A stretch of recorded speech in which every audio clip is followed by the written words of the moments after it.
বিধানসভায় সইকাণ্ডের তদন্তে ফের সিআইডির হাজিরা এড়িয়ে গেলেন তৃণমূল সাংসদ অভিষেক বন্দ্যোপাধ্যায়। সিআইডি তাকে জিজ্ঞাসাবাদের জন্য ডেকেছিল বলে সূত্রের খবর। তবে নির্ধারিত দিনে হাজির হননি তিনি। শনিবারই দিল্লি যান অভিষেক, সোমবার সেখানেই ছিলেন। তাই সিআইডির সামনে হাজিরা দেওয়া তার পক্ষে সম্ভব হয়নি বলেই জানিয়েছেন তিনি। চিঠি লিখে সিআইডির কাছ থেকে সময় চেয়েছেন অভিষেক। যত কাণ্ড সই ঘিরেই। সইকাণ্ডের সূত্রপাত ভোটের ফল ঘোষণার পর। বিধানসভার বিরোধী দলনেতা নির্বাচন ঘিরে বিরোধী দলের বিধায়কদের সই জাল করার মারাত্মক অভিযোগ ওঠে অভিষেক বন্দ্যোপাধ্যায়ের বিরুদ্ধে। নির্বাচনে হারার পর বিধানসভায় বিরোধী দলনেতা, উপদলনেতা এবং মুখ্য সচেতক কে হবেন তা নিয়ে গত 6 মে মমতা বন্দ্যোপাধ্যায় কালীঘাটের বাড়িতে জয়ী বিধায়কদের বৈঠক হয়েছিল। সেখানে শোভনদেব চট্টোপাধ্যায়কে বিরোধী দলনেতা, নয়না বন্দ্যোপাধ্যায় ও অসীমা পাত্রকে উপদলনেতা এবং ফিরহাদ হাকিমকে মুখ্য সচেতক করার কথা জানানো হয় তৃণমূলের তরফে। ওই দিন যারা উপস্থিত ছিলেন তারা সকলে হাত তুলে শোভনদেবকে সমর্থন জানান। কিন্তু বিধানসভায় এই সংক্রান্ত যে প্রস্তাবনা জমা দিতে হয় তা দেয়নি তৃণমূল। এরপর 13 ও 14 মে বিধানসভায় তৃণমূল বিধায়কদের শপথ গ্রহণ হয়। শপথের পর নিয়ম মেনে সই করেন বিধায়করা। বিরোধী দল হিসেবে তৃণমূলের কাছ থেকে বিরোধী দলনেতার নাম নিয়ে প্রস্তাবপত্র চান বিধানসভার সচিব। তা জমা দিতে 19 মে ফের কালীঘাটে বৈঠক ডাকা হয় বিধায়কদের। ওই দিন কেউ ছিলেন, কেউ ছিলেন না। উপস্থিত সকলের সই নেওয়া হয় দলের তরফে। মিলিয়ে দেখা হয় কজন গড় হাজির।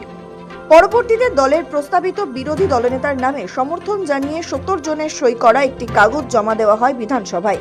তৃণমূলের তরফে জানানো হয় ওটাই বিরোধী দলনেতার প্রস্তাবনাপত্র। আর এখানেই গড়মিল শুরু। তাৎপর্যপূর্ণভাবে এই সংক্রান্ত প্রথম চিঠি তৃণমূলের সাধারণ সম্পাদক হিসেবে বিধানসভায় পাঠিয়েছিলেন অভিষেক বন্দ্যোপাধ্যায়। সেই চিঠি ফিরিয়ে দেন বিধানসভার স্পিকার।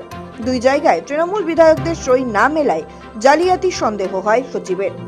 অভিযোগ কিছু স্বাক্ষরের সত্যতা নিয়ে বিভ্রান্তি তৈরি হয়েছে। সেই কারণেই বিষয়টি খতিয়ে দেখতে রাজ্য বিধানসভার পক্ষ থেকে হেয়ার স্ট্রিট থানায় আনুষ্ঠানিক অভিযোগ দায়ের করা হয়। অভিযোগের ভিত্তিতে তদন্ত শুরু করে কলকাতা পুলিশ। পরে তদন্তের সহযোগিতার জন্য যুক্ত হয় সিআইডি। এই সই জাল কাণ্ডে নাম জড়িয়েছে তৃণমূল কংগ্রেসের second in command Abhishek Bandyopadhyay. অভিষেককে তলব করে সিআইডি। গত 30 মে নোটিশ দিয়ে তলব করা হয় তৃণমূলের সর্বভারতীয় সাধারণ সম্পাদক অভিষেক বন্দ্যোপাধ্যায়কেও।